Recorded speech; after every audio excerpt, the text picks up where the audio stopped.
All right, let's talk about driving alumni engagement and donations with marketing automation. We're excited to have Kim join us today.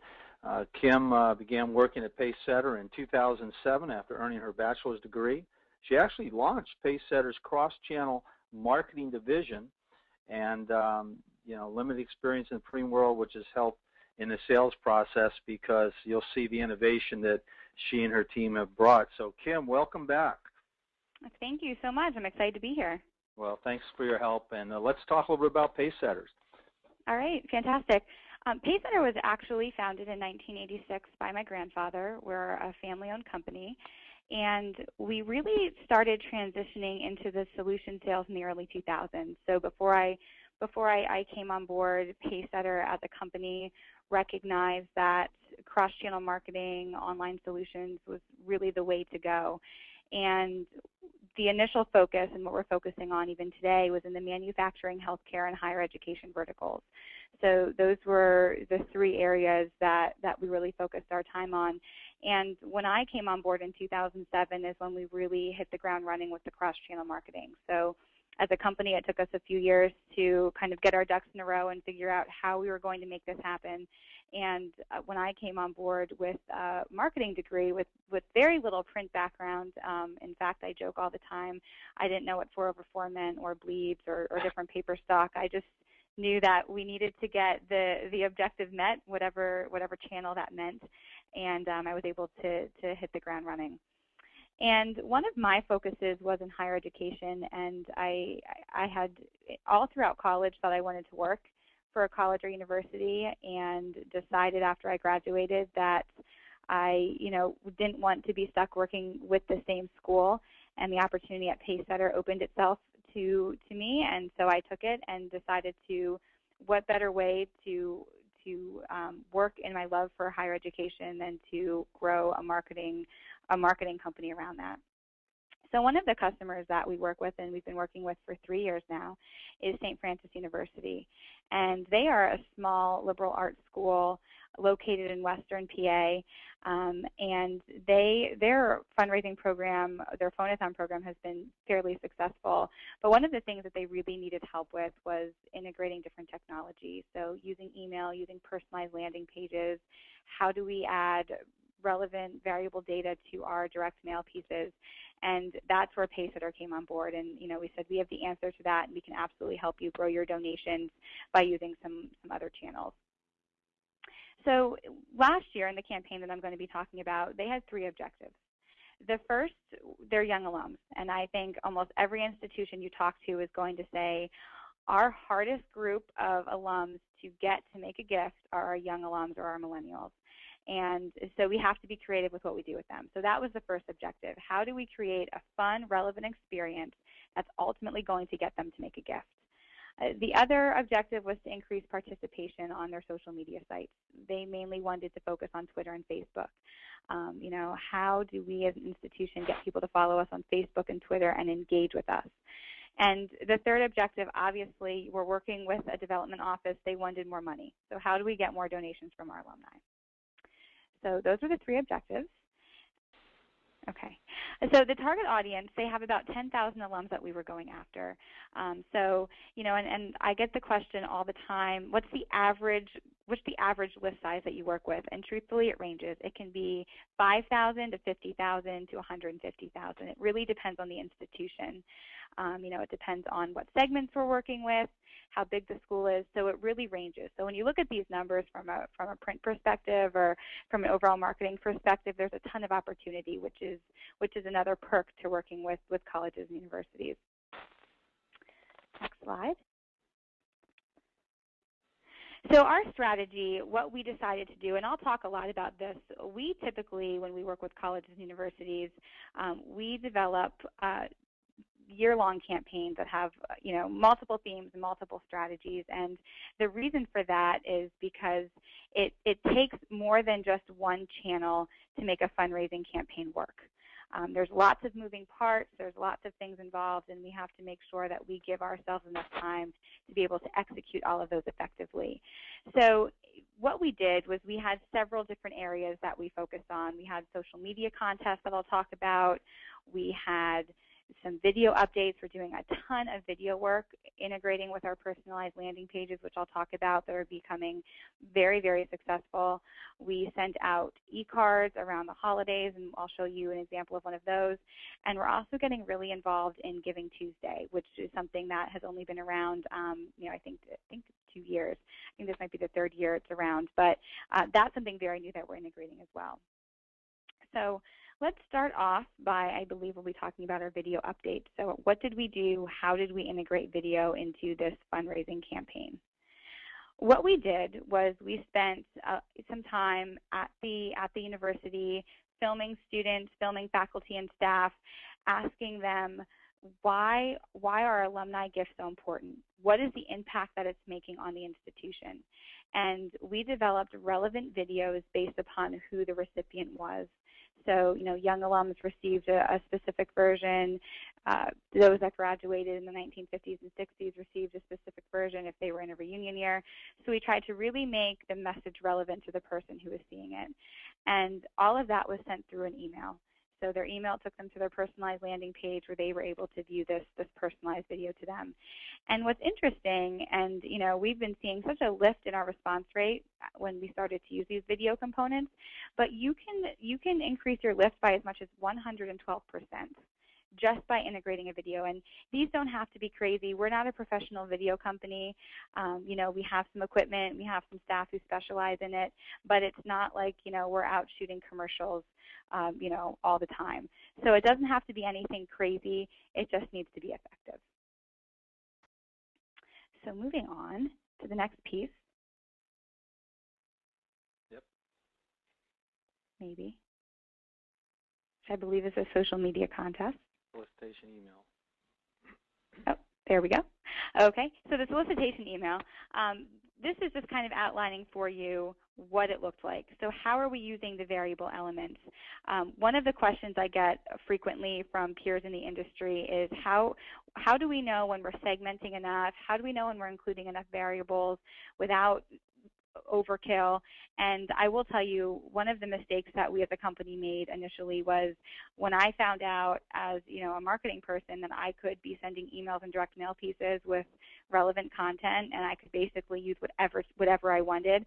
I think the first campaign we did had about 50 different variables, and I really thought my programmers were going to hurt me, because when they realized what I had sold, they said, "Do you realize how much time this is going to take?" And so I learned the hard way that it's not about quantity, it's about quality. So I always like to take some time to just showcase some simple variables that you can use to make your campaign effective. Obviously, first name is standard.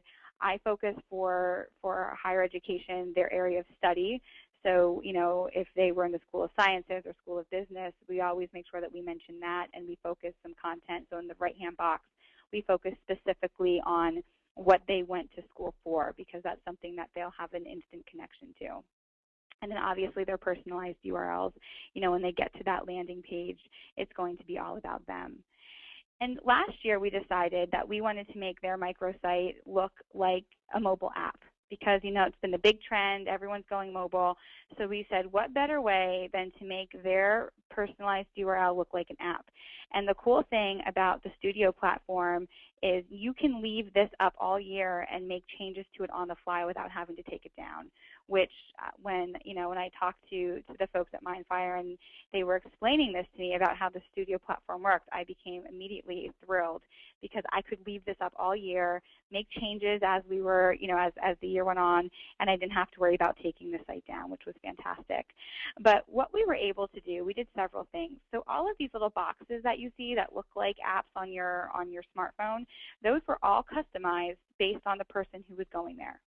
So if I was a capital campaign prospect who went to the School of Business, who was in a reunion year, for example, and also an athlete, my buttons would be variable based on that, and it would lead me to either a page that Pacesetter developed that had more content, or it would lead me to a specific spot on the university's website. And what St. Francis loved about this was we were able to draw more traffic to their website. So, I said to my team out at St. Francis, let's take the content that you spend a ton of time and money on your website, and let's link it from from these personalized landing pages, and let's make it relevant to the person so they know exactly where they're going. And we were also able to add a scrolling component. So on the right-hand side of the landing page, there was 3 to 4 different buttons that would scroll. So it is different call-outs, and those were variable based upon the recipient. So it was a little more programming involved, but it really made it look like a dynamic app. So the next thing we did was a social media contest, and this was again one of their objectives. It was something that they really needed help with. They had a Facebook page and they had a Twitter account, and they just weren't really sure how to launch it and how to make it work.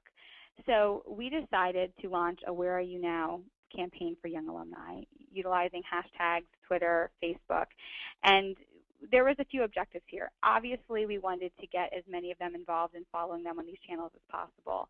But we also needed some information on these young alumni. We needed to know, what are they doing? What are they up to? What are they interested in? We can use that information in other appeals. So let's have them help us gather assets and brag about what they've been doing. So the whole concept was to get them to upload a video and a story on a Facebook page that shared with their peers what they've been doing since they graduated from St. Francis. So it was the Young Alumni Photo Contest. And what we were able to do then, the giveaway, and I'm not sure if it's on the slide after, the giveaway for this, the winner received an iPad. So the channels that we used to get this message across, I believe I may have the email on the next slide.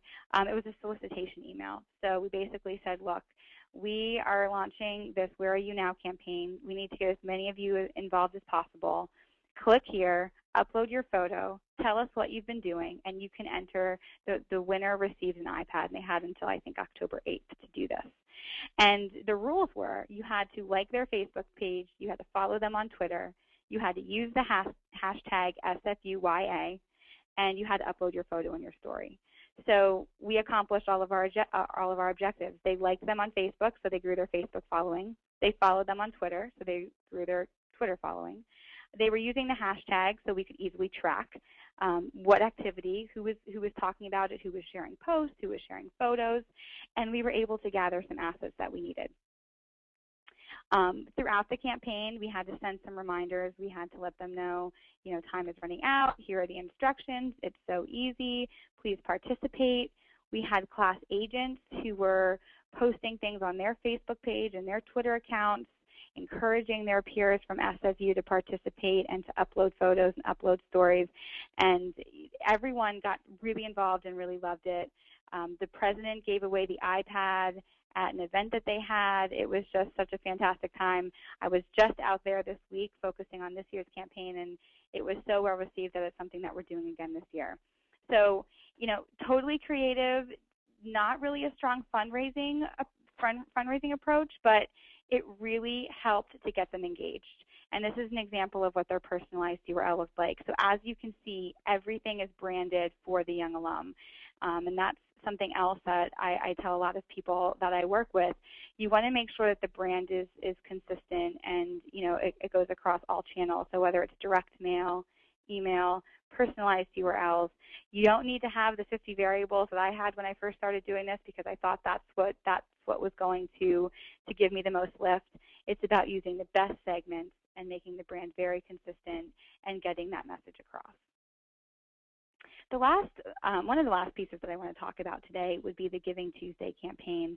And for any of you that are working in fundraising, whether it's with colleges and universities or nonprofits in general, Giving Tuesday is something that's becoming really big. And if you haven't heard of it before, I encourage you after today's webinar to do some research on it, because it's something that a lot of nonprofits and schools are getting involved in.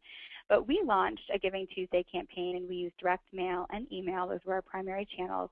And it was basically a big push. So you have Black Friday, you have Cyber Monday, and then you have this Giving Tuesday. And it's where we ask people to give back to their favorite nonprofit or to their institution and to make a contribution. And so we worked with our colleges and universities, St. Francis being one of them, and sent out this postcard to all of their prospects explaining what Giving Tuesday was and how they could be a part of it and where they could go to make their gift. We also supplemented that with an email that went out to everyone. It was a series of emails And basically one was explaining what it was. So it was happening on December 3rd, so to mark it on their calendar. And the other was once it launched. So, Giving Tuesday is here. Please support us, support St. Francis. We posted a lot of things on their Facebook page. We had people taking pictures of themselves, doing the infamous selfie as to, saying, I'm supporting SFU because, people had a lot of fun with it. It, again, grew their social media following. They had somebody call in. They got the Giving Tuesday email. They called in Giving Tuesday and made a $7,500 gift out of nowhere, which was just fantastic. So, it's something that you can, Giving Tuesday, the organization provides so many resources that you can use. Here are some of the Pearl ads that we used. So again, making everything consistent across all outbound channels. So we had direct mail, we had email, and now we have our Pearl ads. So these changed as the campaign went on. We had the launch, so when they could actually click to make a gift, and then we also gave them an update on how much they raised in a 24-hour period. This was the first year that they launched it, so within 24 hours they raised over $17,000. Again, they had that one big gift, but they raised $10,000 in small gifts, so they were thrilled. They thought that was great. And the last piece that I'll talk to you about today is a Christmas e-card. And as you look at all of these different components, you see some have strong fundraising solicitation messages. Some are just kind of that warm and fuzzy. And I explain to people that it's all about the mix. So just like in your own companies, it's all about the marketing mix. In fundraising, it's all about the marketing mix. So this Christmas e-card that we did really had no other intention but to reinforce the university's values and the emotional connections that the university has with their alums.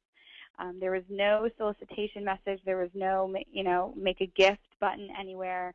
It was really just a way for the university to say, happy holidays.